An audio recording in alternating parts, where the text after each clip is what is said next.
Shalom Bapak Ibu Saudara. Mari kita belajar dari 1 Timotius pasal 6 ayat 5 dan 6. Demikian firman Tuhan. Percekcokan antara orang-orang yang tidak lagi berpikiran sehat dan yang kehilangan kebenaran, yang mengira ibadah itu adalah suatu sumber keuntungan. Memang ibadah itu kalau disertai rasa cukup memberi keuntungan besar. Bapak Saudara, pernah gak kita mendengarkan orang berkata begini?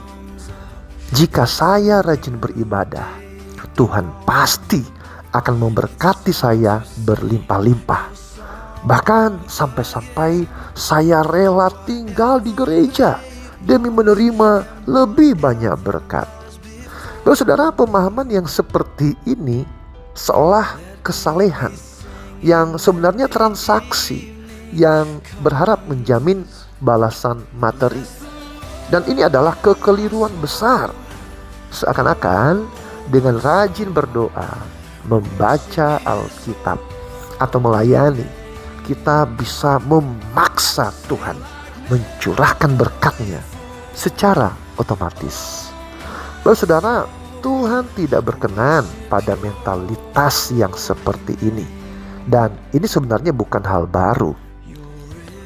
Coba lihat si Simon, si penyihir yang tercatat dalam Kisah Para Rasul pasal 8. Ketika Simon melihat Filipus menumpangkan tangan dan memberi kuasa pelayanan, Simon si penyihir segera menawarkan uang untuk membeli karunia itu.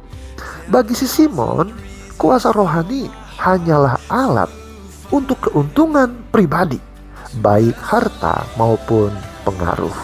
Nah, saudara, pola pikir yang sama juga merajalela di Efesus, tempat Timotius melayani. Banyak orang menyembah Dewi Artemis, percaya bahwa ritual kesuburan akan mendatangkan anak sebagai imbalan dari dewa mereka.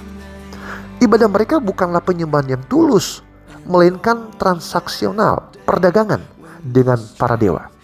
Namun, Bapak Saudara, coba perhatikan teguran Paulus. Kesalehan sejati tidak pernah tentang menukar amal dengan berkat. Sebaliknya, inti dari hidup saleh adalah rasa cukup. Bersyukur atas apa yang Tuhan beri hari ini, entah itu makanan sederhana, kesehatan, atau pekerjaan yang cukup. Tuhan tidak bisa disogok oleh kesalehan kita. Ibadah, doa, pelayanan kita bukanlah tiket untuk membuka gerbang berkat-Nya. Motivasi kita haruslah murni, itu melayani karena syukur atas kasih Tuhan, membantu sesama karena cinta kepada Tuhan dan manusia, beribadah untuk mengenal Tuhan lebih dalam, bukan hanya sekedar mengharapkan hadiah.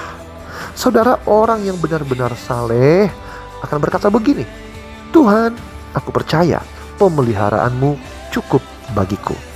Orang ini tidak terus-menerus menuntut lebih, tetapi belajar bersukacita dalam kecukupan yang Tuhan sediakan.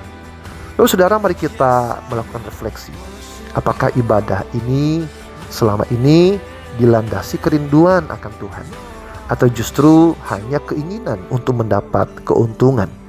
Kiranya Roh Kudus menolong saudara dan saya untuk hidup dalam kesalehan yang sejati, yang berpusat pada Kristus, bukan pada diri sendiri. Tuhan Yesus memberkati. Shalom.